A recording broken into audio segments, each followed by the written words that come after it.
Agri sa agrikultura, maunlad na buhay masagana. May ilang taon na rin ang ginugol ni Lucy Dalisay bilang overseas Filipino worker.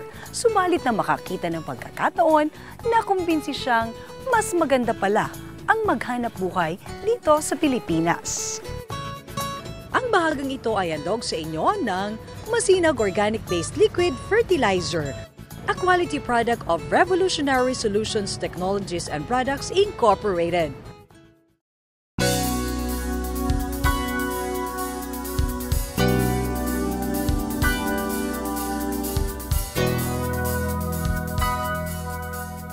Ang pagbabago ng sitwasyon sa buhay kahit kailan ay hindi madali para kanino man. Ito ang hamong kinaharap ni Lucy Dalisay nang magbalik siya sa bansa.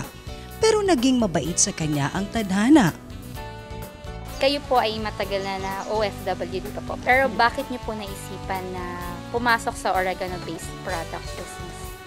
Kasi una nga po, nakilala ko si Dr. Tanyo since 1995, doon po sa Israel.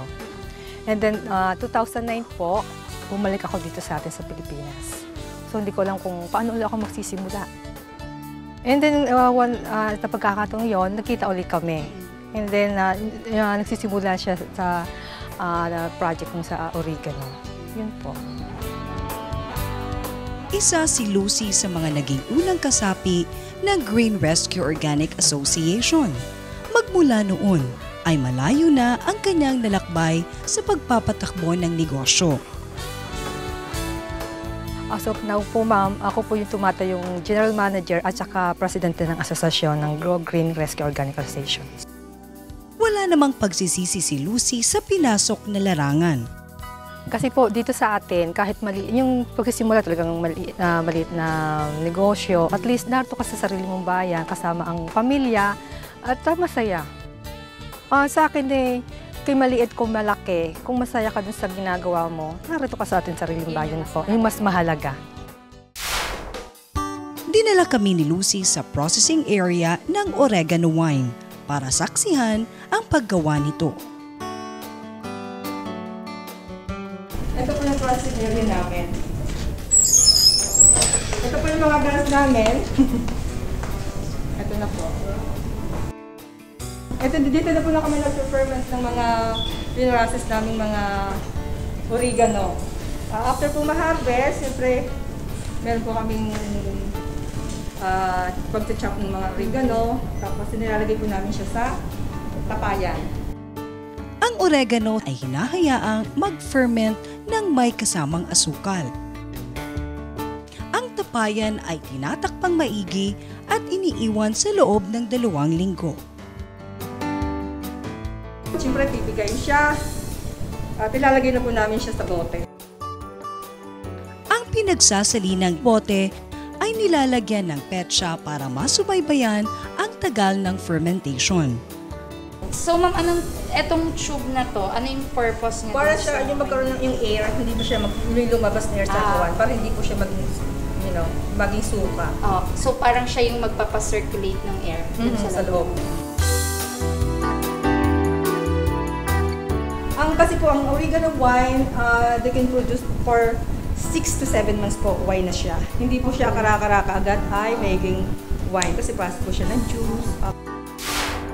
Matapos ang takdang panahon, handa nang isalin ng oregano wine sa mga boteng siyang ibibenta.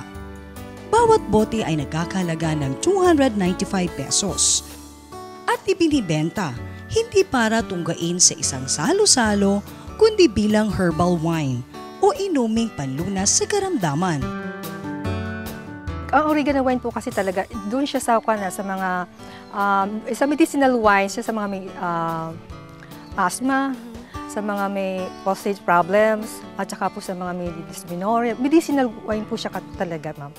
May antioxidant po siya, meron siyang vitamin B6, C, and calcium. Ayon kay Lucy, unti-unti nang nakakasabay ang Green Rescue Organic sa laki ng produksyon at naabot na ng lumalaking bilang ng mga mamimili. Meron po tayo sa DA showroom sa sa Manila, sa Cubao Expo, sa Earth Green. May mga direct dealer po kami. Kumbaga, may mga nag-order din po sa amin sa iba't iba't panig ng ating bansa. Sa estado ni Lucy ngayon, mababagas ang walang pagsisising pa siya na mamalagi siya sa bansa at ang kasiyahan sa kanyang ginagawa. Para sa mga OFW, maging matyaga tayo magsimula ng maliit na negosyo, maging masaya sa ating ginagawa. Yun lang po.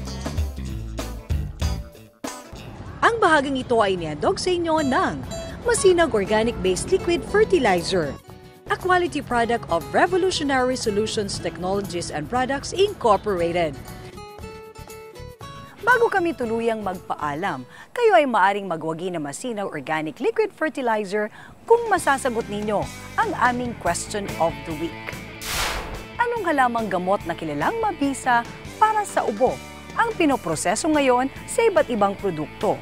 Kung alam ninyo ang sagot, i-text lamang sa 0922-857-7874.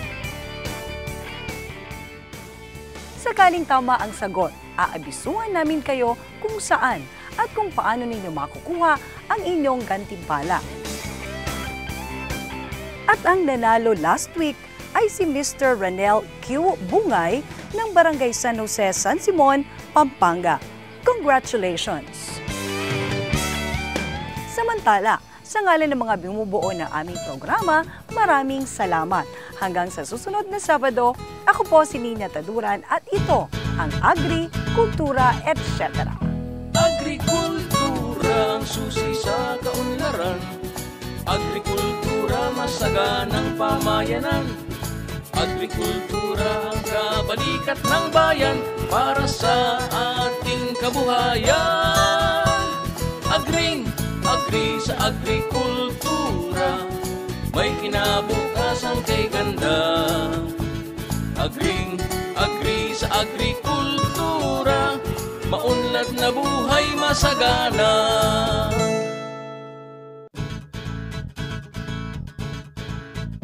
Agrikultura ang susi sa kaunlaran. Agrikultura masaganang pamayanan. Agrikultura ang kabalikat ng bayan para sa ating kabuhayan. Agri sa agrikultura.